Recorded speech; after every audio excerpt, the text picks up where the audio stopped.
I texted the family group chat about my graduation. No one even replied. They chose a Vegas trip instead, told me don't make this about you, then panicked that night when my graduation ended up all over the news. My name's Alex, I'm 23, and last Saturday was supposed to be one of the biggest milestones of my life, my college graduation. For years of pulling all-nighters, juggling 2 part-time jobs, living on instant noodles, and constantly telling myself it would all be worth it. I was the first in my family to even make it to college, let alone graduate. I thought that would mean something to them. A week before the ceremony, I texted the family group chat. My graduation's on Saturday. Hope you can make it. I'd already sent them the official invite months earlier, but I figured this was a gentle reminder. I watched the typing bubbles appear, then vanish, then reappear. My brother Matt finally replied, "We'll be in Vegas, maybe next time. No congratulations. No sorry, we can't make it. Just Vegas." My chest tightened, but before I could even respond, my mom chimed in, "Don't make this about you." I just stared at the screen for a few seconds, my fingers hovering over the keyboard. I could have argued. I could have begged. Instead, I simply typed understood. That word understood felt like swallowing glass. It wasn't that I was shocked. Matt's been the golden child since we were kids, the one who could crash Dad's car and still be praised for learning responsibility. I've always been the afterthought, the one who was too sensitive, too serious, too dramatic. But still a part of me had held on to the hope that this day of all days would be different, that they'd show up, smile, take pictures, maybe even say they were proud. I put my phone down and sat there in the quiet of my apartment. The blinds were half closed, letting in strips of late afternoon sunlight that felt far too warm for how cold my chest felt. I knew my family wasn't perfect. I'd accepted that years ago, but this was different. This was them telling me in no uncertain terms that my accomplishment didn't matter, that I didn't matter. It's funny how little moments from childhood can flash in your mind when you're hurt. I remembered the time I was 12 and won a regional art competition. My mom didn't come to the award ceremony because Matt had a baseball game one he didn't even play in because he was resting his arm. I remembered sitting in the auditorium, clutching my certificate and scanning the crowd for a face that never appeared. That same hollow feeling crept in now, wrapping around my ribs like a vice. I tried to tell myself it didn't matter, that I had friends who'd be there, professors who believed in me, and that I'd built this achievement on my own. But the truth was, a part of me still craved their approval. That gnawing ache of wanting them to care. It never really went away. The days leading up to graduation felt heavier than I expected. I'd be at work folding clothes in the back of the store, and suddenly I'd picture my family laughing in Vegas while I walked across the stage. I'd open Instagram and see Matt's wife posting, "Can't wait for our trip," but with pictures of luggage and champagne flutes. I didn't even want to open the group chat anymore. Every unread message felt like a stone in my stomach. By Friday night, the reality had set in. They weren't coming. No last minute we changed our minds. No surprise appearance. My dad hadn't even replied to my text. And yet, in some strange way, their absence started to feel freeing. If they weren't going to be there, then this day wasn't about them at all. It would be mine. Mine to remember, mine to own. What I didn't know then was that while they were packing for Vegas, something else was brewing in the background. Something that would pull their attention away from slot machines and poolside cocktails, something that would make them wish they'd been anywhere but where they were. And it all started with a single phone call I didn't expect to get that night. The call came just after 8 p.m. Friday night. I was sitting at my kitchen table trying to iron my gown without scorching it when my phone lit up with a name I hadn't seen in months. Aunt Lisa. She's my mom's older sister, the family member who's always been sort of on the outside like me. Not because she did anything wrong, but because she never played into my parents' little hierarchy. We'd talk once in a blue moon, usually when she caught wind of something she thought I should know. I answered, and after the usual small talk, her voice dropped lower. "Alex, I just thought you should know what they've been saying about you." It was like a stone dropped in my stomach. Apparently, while I'd been counting down the days to graduation, my mom had been telling anyone who'd listened that I was making too big a deal about it and acting like graduating is some huge accomplishment. She told relatives I'd been milking my degree for attention and that it was sad how much I wanted people to come. Matt, of course, had added his usual brand of charm, saying that I shouldn't expect the whole family to drop everything for something everyone does. I felt my throat tighten. It wasn't enough for them not to show up. They had to make sure no one else thought it mattered either. Lisa must have sensed my silence because she quickly added, "For what it's worth, I'm proud of you and I'll be there tomorrow." Front row.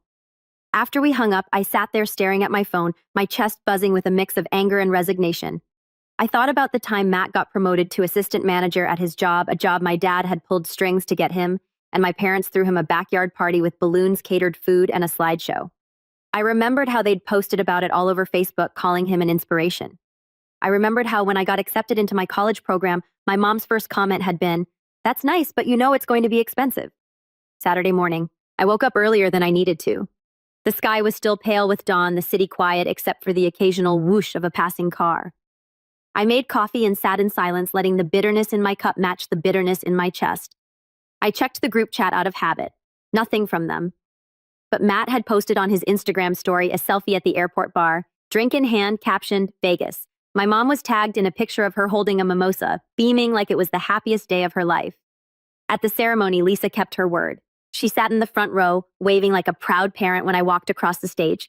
I smiled for the cameras, but the whole time there was this quiet hum in the back of my mind, a reminder that the people who should have been there most were hundreds of miles away, spending money they didn't have in a city that didn't care about them. Afterward, Lisa insisted on taking me out to lunch. We found a small cafe near campus. And for the first time in a long time, I felt seen.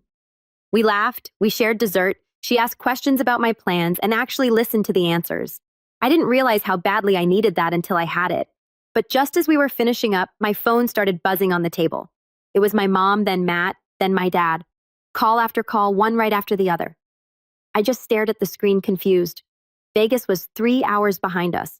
It was still morning there. Something in my gut told me this wasn't about them suddenly realizing they'd made a mistake. Something had happened. I let it go to voicemail, but the text started pouring in. "Call me now." "Where are you?" "You need to see the news." I could feel my pulse in my ears. Lisa noticed my expression and leaned in, her voice low. "Alex, what's going on?" I picked up my phone, my thumb hovering over the first text, my mind racing, and then like a ripple before a wave, I caught the first glimpse of what had just turned their entire Vegas trip upside down. The first text that made my stomach flip wasn't even from my mom or Matt. It was from my cousin Jenna. We aren't especially close, but she's one of those people who always seems to know what's going on before anyone else. Her message was short. "You're not going to like what you see." Channel 5. I opened the live stream on my phone, my heart already pounding. The camera showed a shaky shot of flashing police lights outside what looked like a hotel entrance. The news ticker at the bottom scrolled in big block letters. "Police raid strip hotel. Multiple detained in luxury suite." The anchor's voice was calm but had that edge reporters get when they know they've got a big story. I almost dropped my phone when I saw the next frame. It was grainy but clear enough. Matt in his stupid Vegas shirt being led through the lobby by 2 officers. Behind him, my mom was half covering her face with her hand, and my dad was arguing with someone just outside the shot. Lisa leaned closer. "Is that—" I nodded slowly, my throat tightening. "Yep, that's them." But as shocking as it was to see my family on the news for what the anchor was now calling an investigation into fraudulent casino activities, it wasn't the part that broke me. That came 5 minutes later when the reporter explained how the police had been tipped off.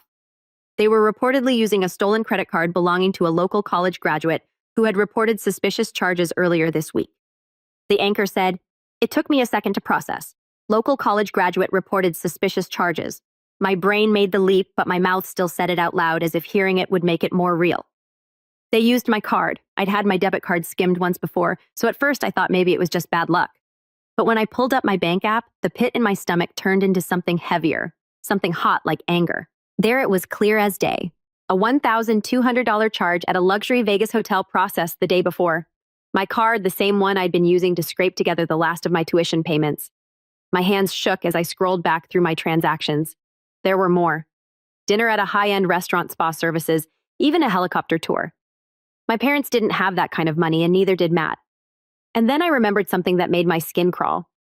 A week earlier, Mom had called asking for my new address so she could send me a graduation gift. She'd been weirdly insistent about me reading the numbers off my mailbox when I said I wasn't sure of the exact format. I'd brushed it off at the time, thinking she was just being her usual controlling self. But now I realize she must have been fishing for information to reset my online banking security. Lisa must have read it on my face. "They stole from you, didn't they?" I could only nod. The betrayal sat heavy in my chest. Heavier than their absence, heavier than the years of favoritism. This wasn't just them being dismissive or selfish. This was deliberate, planned. They hadn't just skipped my graduation. They'd used it as an opportunity to fund their Vegas getaway with my money. I sat there in that cafe, the sounds of clinking cups and low chatter blurring around me. My mom's texts kept coming in, alternating between frantic demands and fainted concern. "Alex, you have to answer. We need to talk about this. They're making it look worse than it is. And then the final gut punch Matt's message, which I opened without thinking. Don't blow this out of proportion. We'll pay you back eventually.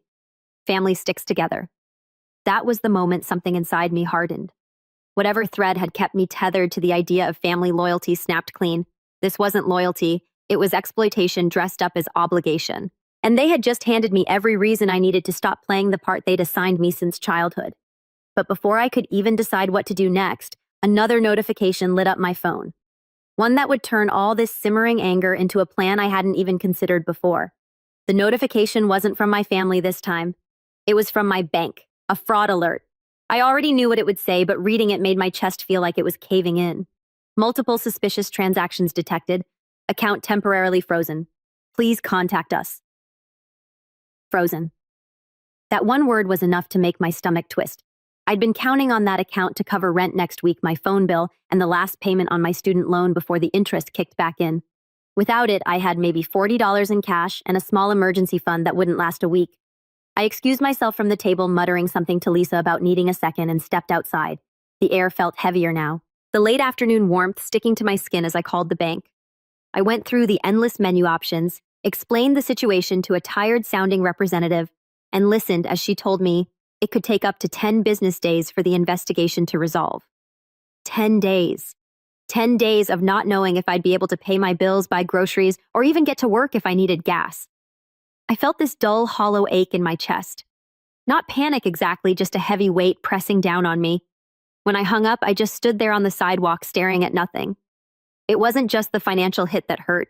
It was knowing they'd done this, knowing full well how close I was to the edge. They'd watched me struggle through school, working nights and weekends, skipping meals to make rent. And still they'd taken.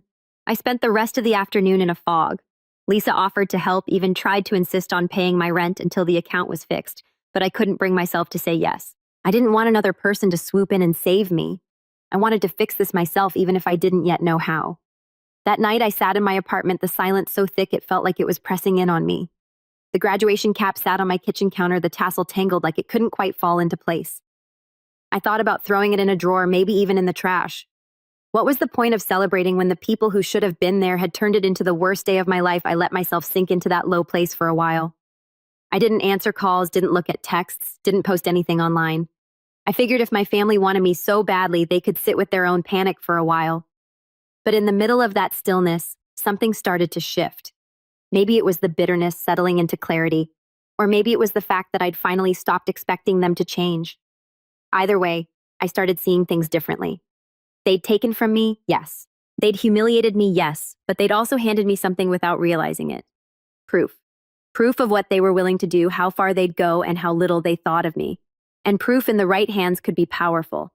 I opened my laptop not to post on social media, not to rant, but to start collecting everything. Bank statements, screenshots of their messages, even the video clip from the news site.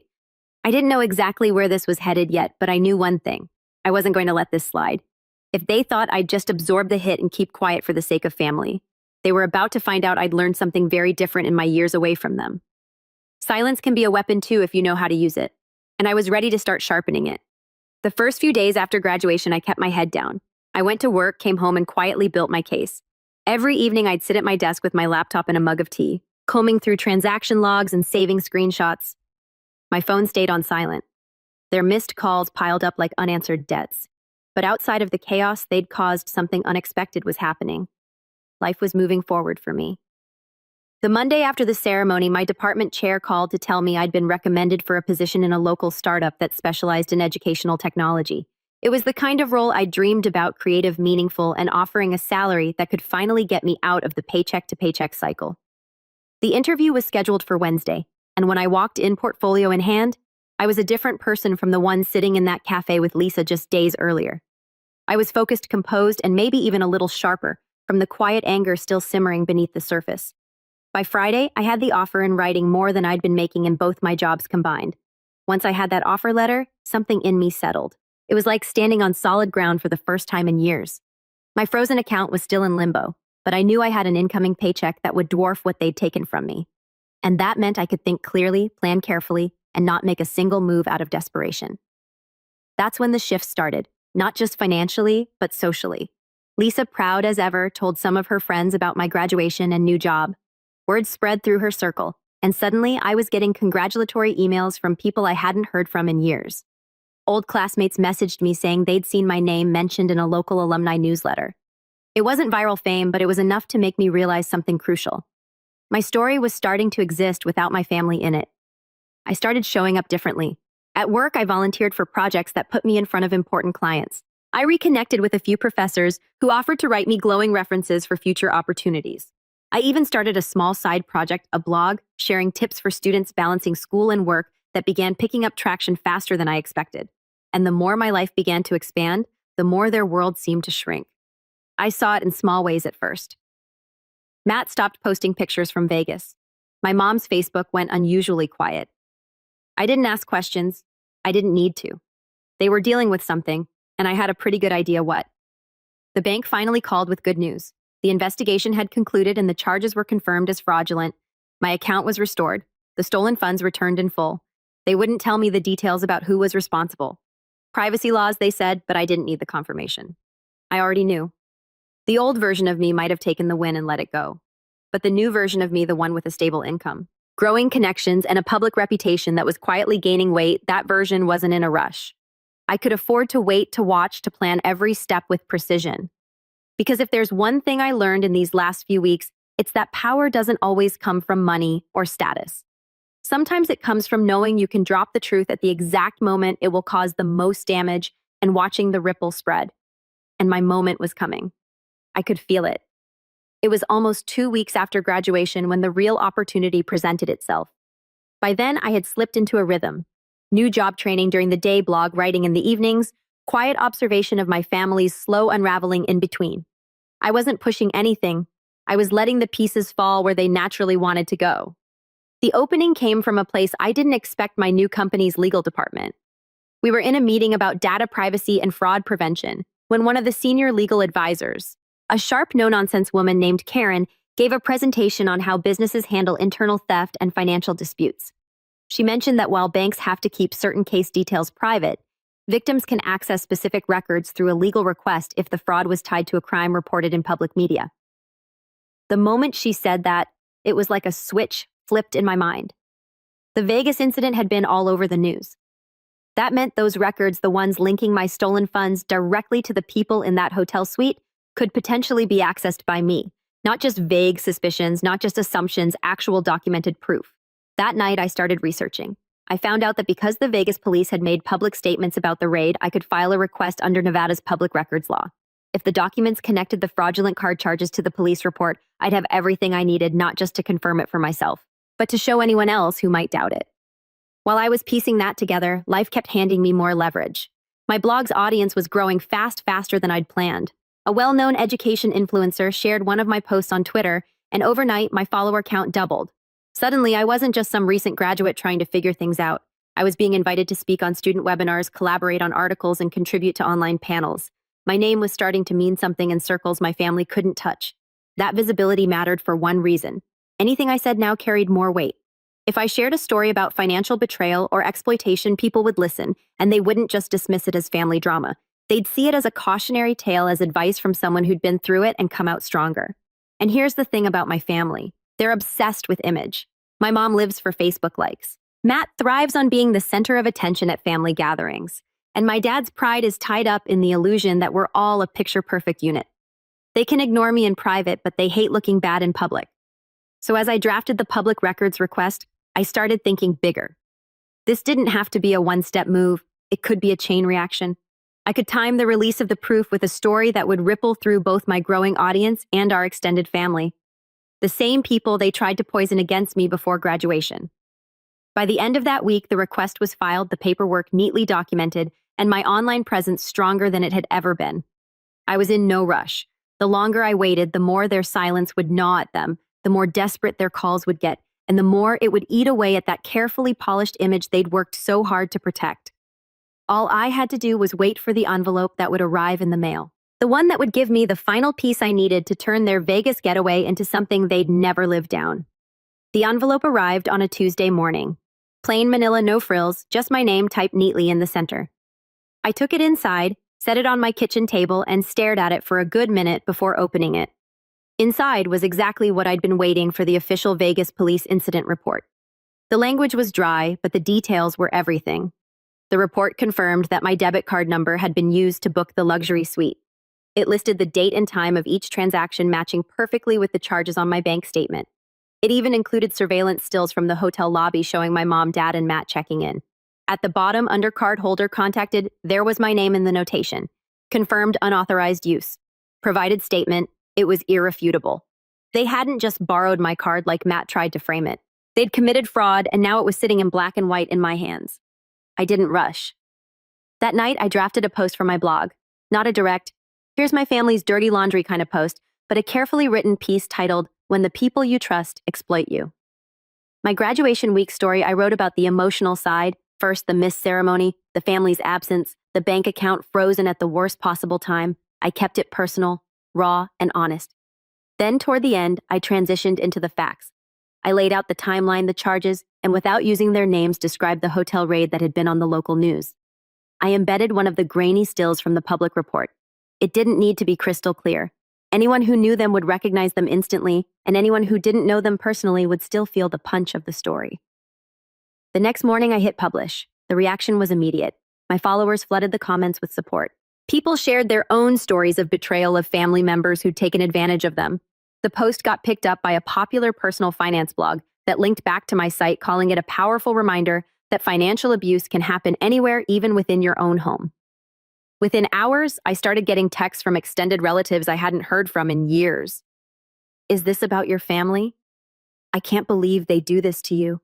I saw the pictures. I'm so sorry. Then came the fallout on their end. Matt's Instagram went dark. My mom deleted her Facebook entirely. A mutual cousin told me there had been a screaming match at my parents' house. My dad accusing me of trying to ruin the family's name. My mom insisting they never thought it would go this far. Apparently, a few of their friends had already called them out after recognizing them in the still shot from the report. But the part that satisfied me most wasn't the social media silence or the angry voicemails. It was the quiet shift in tone from the very people who dismissed me before. Aunts and uncles who once repeated my mom's too sensitive narrative were now openly saying things like, "You've been through a lot and handled it with grace."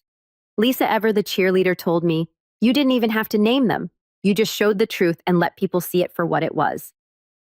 And that's exactly what I'd wanted. No screaming matches, no dramatic confrontations, just the undeniable facts presented to the world in a way they couldn't control or spin.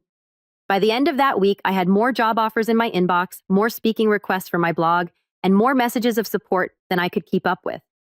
Meanwhile, they were stuck in damage control, scrambling to salvage their reputations. And the best part, I still hadn't said their names. That was the power move. They knew I could if I wanted to, and now they had to live with the fact that I might. The silence from my family didn't last long. By the second week after I'd posted the story, the pressure had boiled over. Word had spread far beyond our circle. Parents at Matt's kids' school were whispering. Neighbors were making offhand comments about Vegas. And even some of my mom's church friends had reached out to me privately to say they were praying for me. The first crack came when Matt's job called him in for a conversation. He'd been up for a promotion at the small real estate office where he worked. But after a client recognized him from the photo in my blog post and mentioned it to management, the promotion disappeared. A few weeks later, so did his job. My mom was next. She'd been volunteering as the treasurer for a local community group, the same group she bragged about constantly. The board voted to remove her after members expressed concerns about trustworthiness. Lisa told me my mom cried in the parking lot for 20 minutes before driving off. My dad took the longest to feel the impact, but when it came, it was brutal. His company relied heavily on word-of-mouth business, and several longtime clients quietly pulled their contracts. A couple even cited recent family controversies as the reason. It wasn't enough to ruin him financially, but it left a dent in his pride that I knew would never fully heal. They tried reaching out again, this time with apologies. Half-hearted ones. My mom sent a long message about how families should forgive each other. Matt texted me that he'd learned his lesson, and my dad suggested we move past this. I didn't respond to any of them. Instead, I sent them each a single email with the police report attached. No subject line, no message in the body, just the proof in case they ever wanted to pretend it didn't happen. Life moved on for me quickly after that. My job flourished. My blog became a reliable source of income, and I eventually moved into a bigger apartment in a better part of town. I built a circle of friends who celebrated my wins without trying to diminish them, who showed up when they said they would. As for my family, I heard through the grapevine that they still don't talk about Vegas. They tell people it was a misunderstanding. But the people who matter know the truth. And they know it because I made sure of it without screaming, without threats, without lowering myself to their level. I didn't need to destroy them. I just had to hold up a mirror and let them watch themselves fall apart. And the best part, every time they look in that mirror, they'll see me standing there, cap gown and the diploma they didn't bother to show up.